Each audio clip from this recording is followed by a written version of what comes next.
আমাদের পিকনিকের যে বড় ব্লগটা দিয়েছিলাম তোমাদের, সেখানে তো আমি বলেছিলাম না যে খাবার ভিডিওটা আমি এখনও পাইনি।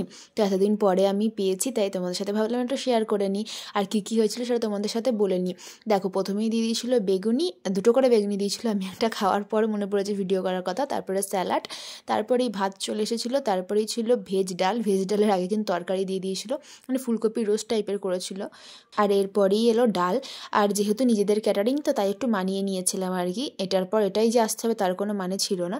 তো এটা দিয়ে খেতে শুরু করেছিলাম। আর দেখো, আমরা একসঙ্গে প্রথমে সব মেয়েরা খেতে বসেছিলাম, কেননা ছেলেরা এটাই বলেছিল যে বাড়িতে তো 12 মাসই ছেলেদেরকে আগে খাওয়ানো হয়, মেয়েদের খাওয়ানো হয় না, তাই আগে এখানে মেয়েরা বসবে, লাস্টে আমরা ছেলেরা খাবো। তাই দেখো, আমরা সবাই এখানে খেতে বসে পড়েছি মেয়েরা। আর ওই দিকে দূরে ছিল জেঠিমা আর আমার মা, মানে আমার শাশুড়ি মা। তো ওনারা দুজন যেহেতু নিরামিষ খাবেন, তাই ওনারা আলাদা খাচ্ছিলেন ওখানে। আর এখানে সব ছেলেরা, মানে সব স্যারেরা এখানে দিয়ে দিচ্ছেন খেতে। আর এরপরে না আমরা পরিবেশন করে দিয়েছিলাম ছেলেদেরকে। আর দেখো, তারপরেই খেতে খেতে আর মাংসের কথা মনে ছিল না, যখন মাংস পেয়েছি তখন তো খেতে শুরু করে দিয়েছি। তারপরে চাটনি, পাঁপড়, বোঁদে, মিষ্টি এইসব ছিল। এগুলো তো একবারেই দেখো ভিডিও করেছি, লাস্টে বুঝতেই পারছো, মানে খেতে খেতে পুরো ভুলেই গেছিলাম ভিডিও করার কথা। খেয়ে দিয়ে তো ছেলেদেরও খাওয়া দাওয়া হয়ে যাওয়ার পর সব কিছু ওখান থেকে গুছিয়ে আমরা চলে আসছি। আর আসার সময় সত্যি খুব মনটা খারাপ হচ্ছিলো, কেননা অনেক দিন পর সবার সাথে এত সুন্দর একটা সময় কাটিয়েছি আর খুব আনন্দ করেছি, তাই না? আসার সময় সত্যি মনটা খুবই খারাপ হচ্ছিলো। আর বুঝতে পারছো আমরা কোন রাস্তা দিয়ে কীভাবে গেছি, এই জঙ্গলের মধ্যে দিয়ে। তখন হয়তো বুঝতে পারবে, মানে আগের ভিডিওটাতে আমাদের এই রাস্তাটা দেখলে বুঝতে পারবে। তাও সব রাস্তাটা আমি ভিডিও করতে পারিনি, কেননা হাতে ব্যাগ ছিল।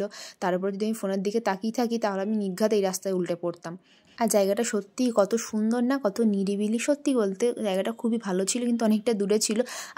আমাদের ঠিক আছে, যারা বয়স্ক মানুষ ছিলেন তাদের খুব অসুবিধা হয়েছিল। আর ওই দেখো, এখন পাহাড় দিয়ে উঠতে হবে অত ওপরে, তাই দেখেছো ওইখানটায় গিয়ে আমি আর ভিডিও করতে পারিনি। সত্যি কথা বলতে রাস্তাটা এত খাড়াই ছিল যে কি আর বলবো। আর ওই খাড়াই রাস্তা দিয়ে ওপরে ওঠার পরে ওপর থেকে নিচের এই ভিউটা আমি ভিডিও করতে একদমই ভুলিনি। আর ওই দেখো, ওইখানে আমরা পিকনিক করছিলাম, যেখানে এখনও ছেলেগুলো দাঁড়িয়ে আছে। ওরা লাস্টে তোমার রাঁধুনি কাকু যেহেতু এখনও যায়নি, তাই ওনার জন্য অপেক্ষা করছেন, টোটো এলে তারপর ওনারা যাবেন। আর এই যে টোটোটা দেখলে, ওই টোটোতে সব মহিলাদের যারা যারা ছিলেন, যারা বাইকে ছিলেন তাদের কথা আলাদা, বাকি যারা ছিলেন ভাইজি ঠাইজি, ওদেরকে সবাইকে টোটোতে চাপিয়ে দেওয়া হলো। আর জেঠিমা স্যারের গাড়িতে যাচ্ছে, আর আমি আমার বরের বাইকে করে চলে যাচ্ছি। তো আজকের মতো ভিডিওটা এতটাই ছিল, কেমন লাগলো জানিও।